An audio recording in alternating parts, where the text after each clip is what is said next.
In the serene, manicured suburbs, nestled within rows of identical, picturesque houses, lived Arthur and Eleanor. Their life, from the outside, appeared an idyll. A meticulously kept home, shared laughter over morning coffee, the quiet rhythm of two lives intertwined. Friends described them as inseparable, a pillar of their community. Yet, beneath this veneer of domestic bliss, a corrosive poison had been slowly, silently festering. A darkness born of resentment, ambition, and a chilling, calculated desire to rewrite their shared future. No one, absolutely no one, suspected the horrors soon to unfold within those very walls. Arthur, once Eleanor's devoted partner, had grown weary. The promises of their youth had faded, replaced by the crushing weight of financial anxieties and a deepening sense of personal stagnation. He envied friends, yearned for a different life, one free from what he perceived as Eleanor's quiet demands and their shared responsibilities. The warmth between them had cooled into a chilling indifference, then calcified into a quiet, simmering loathing. He began to see her not as a wife, but as an obstacle, a barrier to the freedom and wealth he believed he deserved. The true catalyst, however, lay in the digits of a life insurance policy. A substantial sum, renewed just months prior, designed to protect Eleanor, but now viewed by Arthur as his ticket out.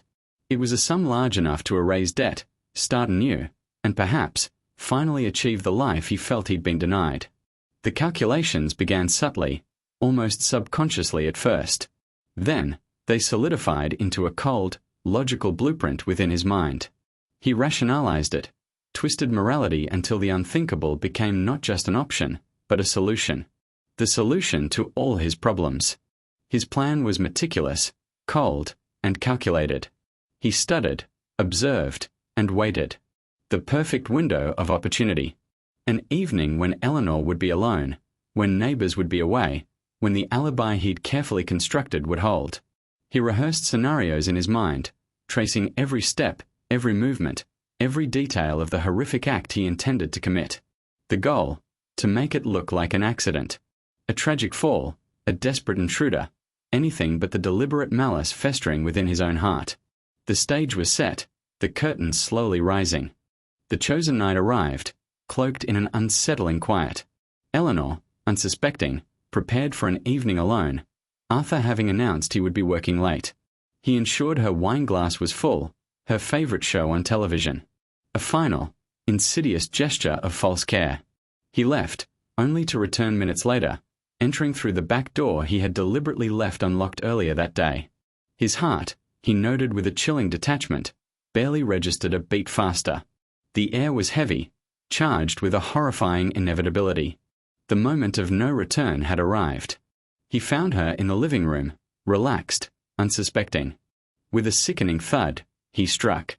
The impact, brutal and precise, was meant to be instantly fatal. Her body crumpled to the floor, a soft, gasping sound escaping her lips before silence descended.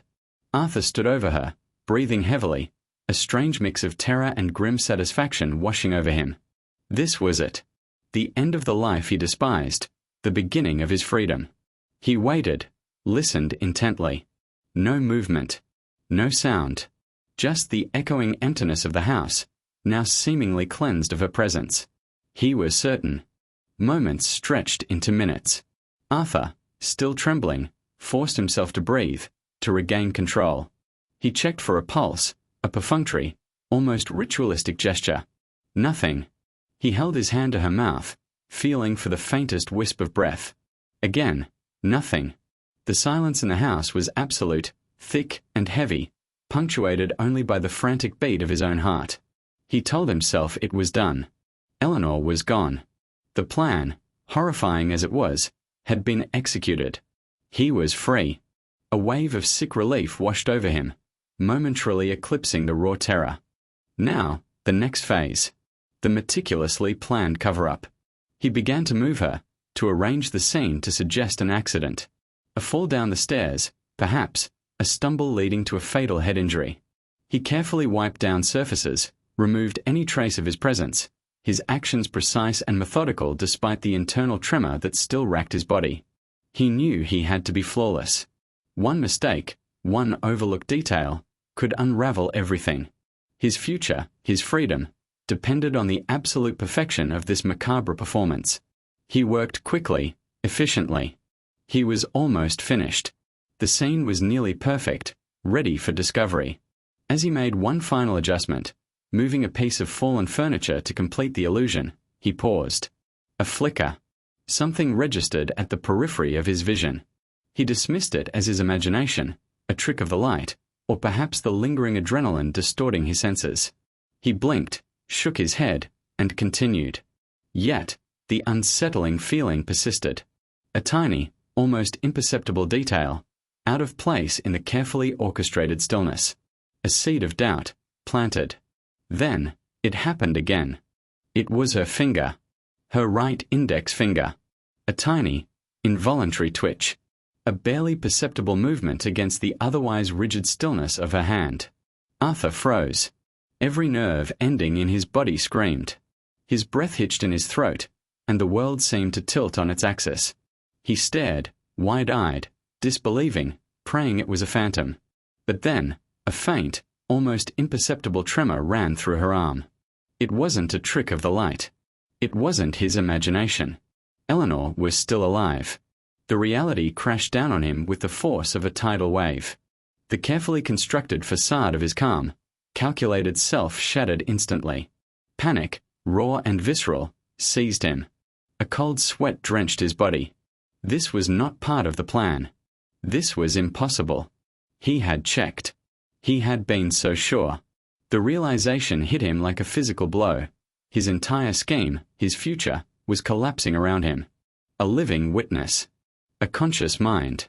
The horror of what he had done, and what he now had to do, threatened to overwhelm him. His freedom had dissolved into a desperate, immediate, and terrifying predicament. His mind, now a maelstrom of fear and desperation, raced. There was only one terrible solution. He had to finish it.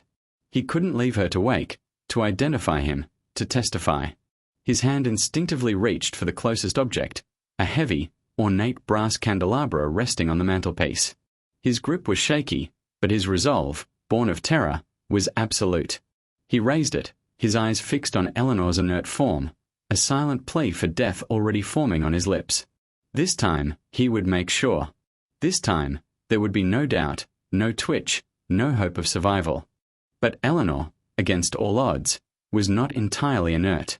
Deep within the fog of pain and trauma, a primal instinct to survive flickered to life. Her eyelids fluttered, a groan, barely audible, escaped her throat. She couldn't move, couldn't scream, but her body, her very essence, was fighting back. Arthur, seeing this flicker, this undeniable sign of consciousness, hesitated.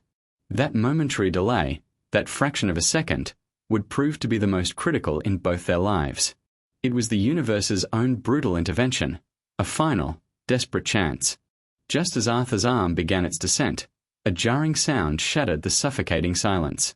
The doorbell. A sharp, insistent ring that echoed through the house, pulling him back from the precipice. His heart leaped into his throat. Who could it be? At this hour? He froze, the candelabra still hovering. It rang again, longer this time. A neighbor, returning home unexpectedly, perhaps needing to borrow something. The perfect alibi was now jeopardized. Every second he spent with Eleanor, alive, was a risk he could no longer afford to take. He had to answer. With adrenaline coursing through him, Arthur made a split-second decision.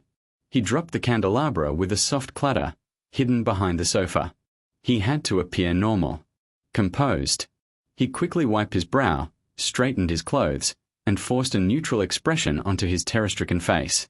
He glanced at Eleanor one last time. She was still, but the faint tremor, the barely perceptible breath, was enough. He couldn't risk it.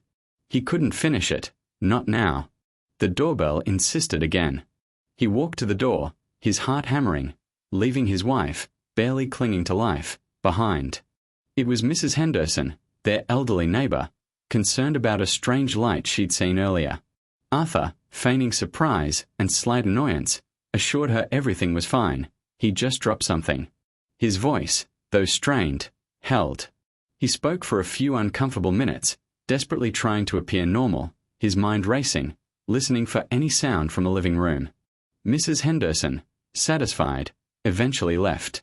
Arthur watched her go, then slammed the door shut, the carefully constructed facade crumbling once more. The real terror was still inside. While Arthur was at the door, Eleanor, in a desperate, last-ditch effort, had managed to crawl, inch by agonizing inch, towards the phone. Her vision blurred, her body screaming in protest, she dragged herself across the carpet. She couldn't remember why, only that she had to. Survival. It was a purely instinctual drive. Her hand, shaking violently, brushed against the phone receiver just as Arthur's footsteps approached again. A terrifying, silent race against time, against the man who had vowed to protect her, now determined to end her life. Arthur re-entered the living room, a renewed, chilling resolve hardening his features. But he stopped dead. The phone, off the hook, and Eleanor, just an arm's length away, her hand still grasping the receiver, her eyes barely open, but fixed on his.